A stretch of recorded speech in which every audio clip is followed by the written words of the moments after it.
Hi friends, it's Jake here at Canadian Cutting Edge, and today I'd like to share with you another Ganzo knife. This one is the G740. The G740 is a worldwide bestseller.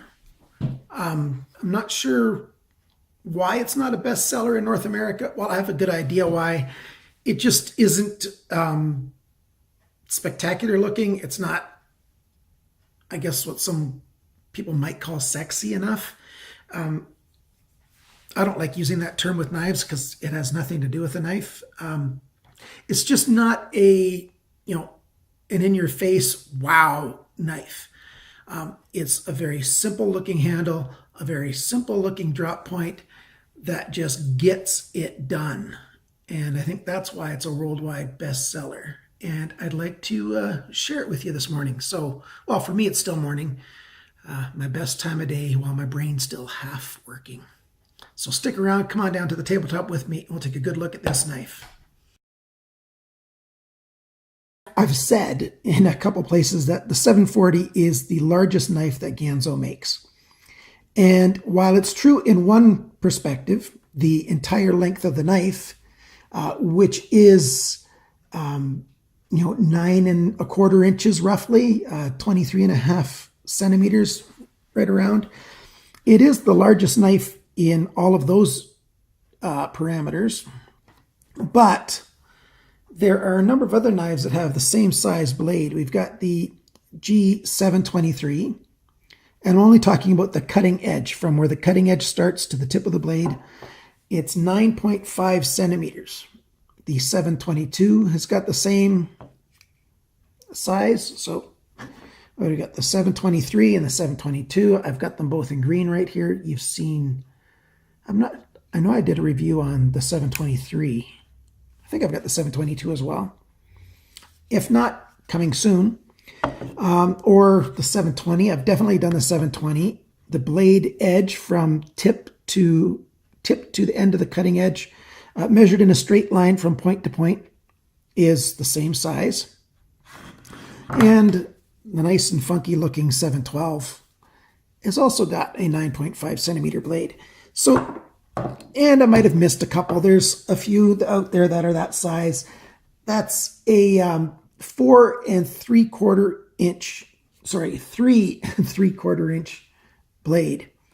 3¾ inch cutting edge, which is plenty. And I really like it. Almost all of Ganzo's knives in the G700 series, almost everything is 3¼ to 3¾ inches, which is a very narrow range to have all of your knives, but they've done a really good job in that category. And this one is no exception. I really like the G740, and I have to answer the phone.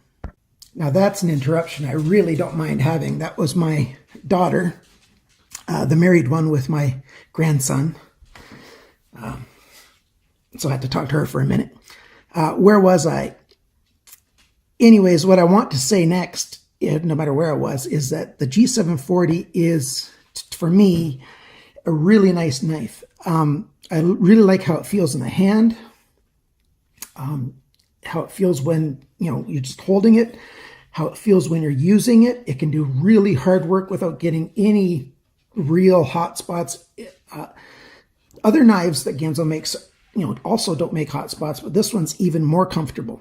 And I think that's one of the reasons why it's a bestseller worldwide. It's a very comfortable knife to use.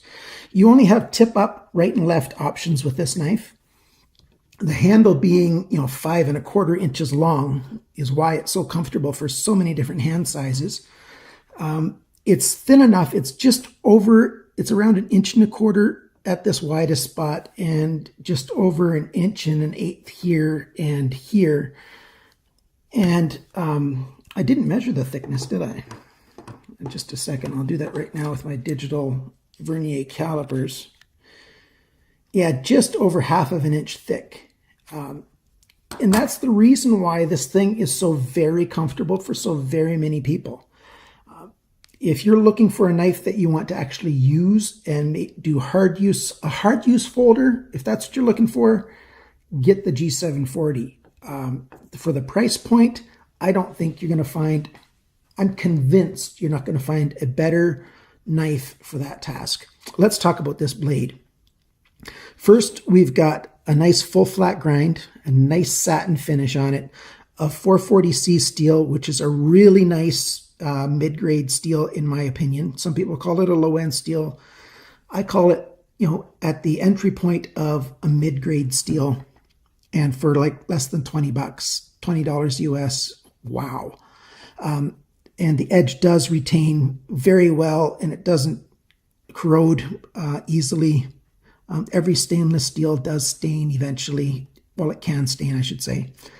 And this knife has just got everything right on so many different levels. The cutting edge, I mean, it's got a nice drop point, nice simple drop point. Some people might call it a spear point because it's pretty close to equal on both sides, but of course that's just a spine.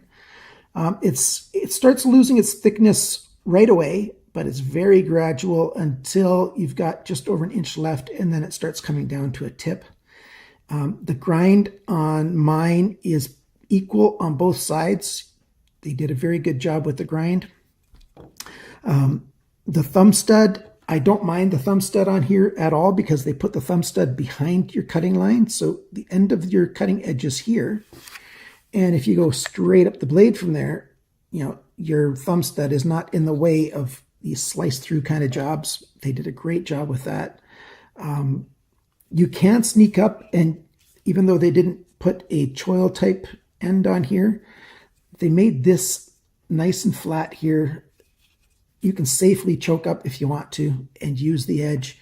If you're not quite comfortable or you've got really beefy fingers, you could always just knock a bit of that corner off just ever so slightly, and that'll be very easy for you to choke up and comfortable as well. What else do I want to say about this blade? It just works well.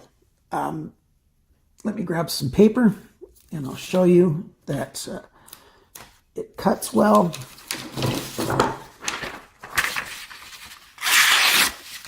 No problem at all. Here's receipt paper. Receipt paper just right there. If I go slow enough, I don't end up folding the paper in its cuts. It just cuts really well. There we go. We've got 4 layers of paracord, and let's cut. No problem at all. No problem. I just poked myself. I wasn't fast enough. Cut there. Yeah, the blood's going to start coming soon. That grind is so nice. I really like it a lot. And they've polished that satin finish. It's not a mirror finish by any stretch, but it's a nice finish. The access lock, that's the next point that we want to talk about. The pivot, they've made it just right, but you can adjust it if you need to. They put torque screws on there. I'm going to hopefully, I'm going to raise up the camera here. Hopefully I won't jostle it too much. I might have to stop the frame. The reason why I wanted to show you this. It's a knife that, yes, it sticks out of your pocket a bit when you've put it in your pocket clip. It's not a super deep carry, but this is a larger knife. You're only going to carry this in your pocket when you're wanting a larger knife. For me, that doesn't matter at all. I don't feel the need to hide the knives when I carry them. Here in Canada, we need to have a reason for carrying our knife. And not a really good reason, not like they have to do in the UK, but basically we have to show that we might have to show that we're not carrying it for self-defense. Any other reason for the knife is fine. And this doesn't really look like a self-defense knife, but it certainly could function that way. With the black scales, the black G10, it would look much more like a self-defense tool.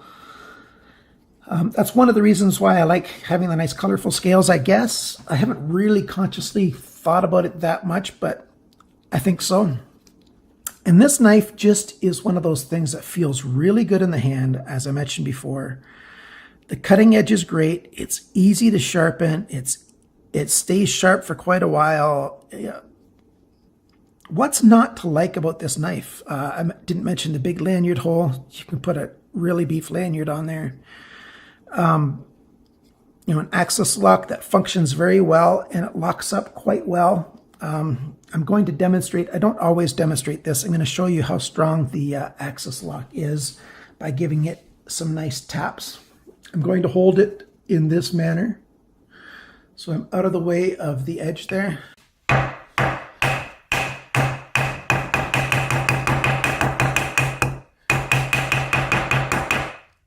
Is that enough of a spine whack test? See, it's a good axis lock. They do a good job with it. I like this knife. If you don't own a Ganzo, here's one that you should definitely get for hard use. Ganzo is the place to go. Here you go. Here's the knife, the G740, a knife that I really like, and I'm highly recommending this knife. Thanks for stopping by. If you like the video, please click on like, share with your friends. Mention something in the comments. Talk to me, guys. I love the comments. That's the best part of having a YouTube channel. And I'll see you next time with another video. Remember, always cut towards your chum and not your thumb. And don't prick your finger either, even if you don't get blood. You can see a tiny little mark there. I just barely touched it. Have a great day. Bye now.